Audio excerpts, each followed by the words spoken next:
अस्सलाम वालेकुम रहमतुल्लाहि व बरकातुहू। आज की रात बहुत खास है क्योंकि ये रमजान की बरकतों से भरी रात है। लेकिन इस रोशनी, इन रहमतों और दुआओं में कहीं ना कहीं वो लोग याद आते हैं जो आज हमारे साथ नहीं है। कभी सोचा है हम इफ्तार की मेज पर बैठे हैं, दस्तरखान पर बैठे हैं, सब खुश हो, लेकिन कोई कुर्सी खाली है, कोई जगह खाली है। वो आवाज, वो मुस्कुराहट, वो साथ जो कभी हमारे पास था आज नहीं है। कभी वो हाथ जो हमें सहारा देते थे, कभी वो चेहरा जो हमारी खुशियों का मस्करा देखता था, हमारी मुस्कुराहटों को देखता था, आज वो मिट्टी तले सो रहे हैं और इंतजार कर रहे हैं हमारी एक दुआ का, हमारी एक बख्शिश का इल्तिजा कर रहे हैं।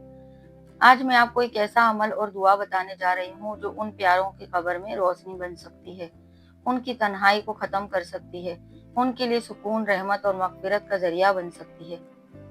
बस आपसे एक गुजारिश है, वीडियो को आखिर तक देखें, दिल से दुआ करें और जब आपके दिल में अपने मरहूमों की, अजीजों की मोहब्बत है, उसे अल्फाज में ढाल कर उनके लिए दुआ करें।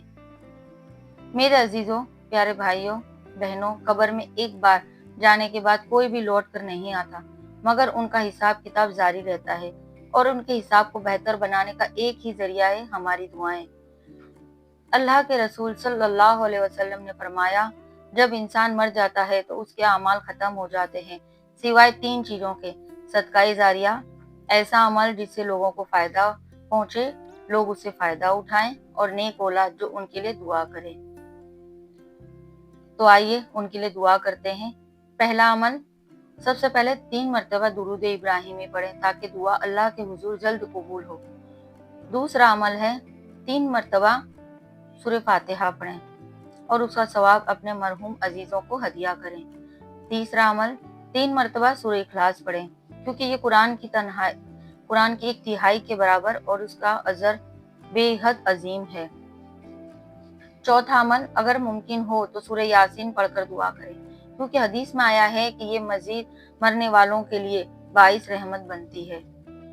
पांचवा अमल है खास दुआएं करें, अपने हाथ बुलंद करें और दर्द भरी आवाज में कहें, अल्लाह से गिड़गिड़ा कर उनके लिए दुआ करें,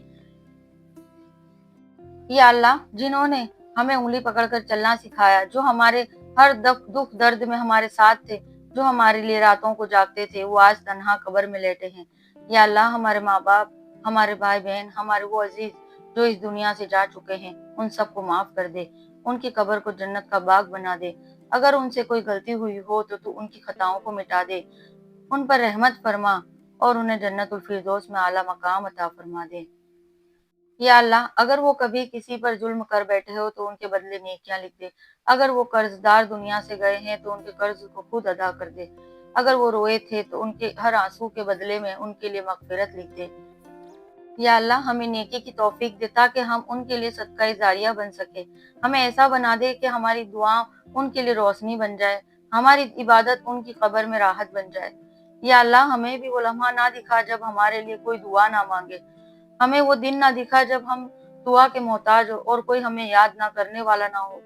ए मेरे रब, तूने वादा किया है कि जो अपने वालिदैन के लिए दुआ करता है उसके लिए भी जन्नत के दरवाजे खोल दिए जाते हैं। तू हमें उस वादे में शामिल कर दे और हमें भी उनके सदके जन्नत अता फरमा दे। आमीन या रब्बुल आलमीन। मेरे प्यारे अजीजों, एक लम्हे के लिए भी सोचिए, अगर आज हम इस दुनिया से चले जाएं तो हमें भी ऐसी ही किसी दुआ की जरूरत होगी, हमें भी कोई याद करे, कोई हमारी बख्शिश की दुआ करे। तो आज इस नियत से ये नेकी अपने मरहूमीन के लिए करें और यकीन करें ये दुआ न सिर्फ उनकी कब्रों को रोशन करेगी बल्कि अल्लाह आपको भी बेशुमार बरकतों से नवाजेगा। अगर आपको ये वीडियो पसंद आई है तो इसे ज़्यादा से ज़्यादा लोगों तक पहुँचाएं ताकि हम सब मिल के अपने प्यारों को याद कर सके और उनके लिए मगफिरत की दुआ कर सके। या अल्लाह, हम हमारे सब मरहूमीन पर रहमत फरमा। आमीन या रब्बुल आलमीन। जज़ाकल्लाह खैर। दुआओं में याद रखना और अपने मरहूमीन के लिए खूब दुआएं करना और मेरे वालिद को भी खूब याद रखना, उनको भी इसका अजर सवाब जरूर अता फरमाना। कमेंट में अपने मरहूमीन का नाम लिख दें, अपने भाई बहन हो, माँ बाप हो, अपने रिश्तेदार जिससे भी आप बहुत प्यार करते हैं और वो इस दुनिया से चले गए हैं, तो उनका नाम कमेंट में लिख दें ताकि हम सब मिलकर उनके लिए दुआ कर सकें।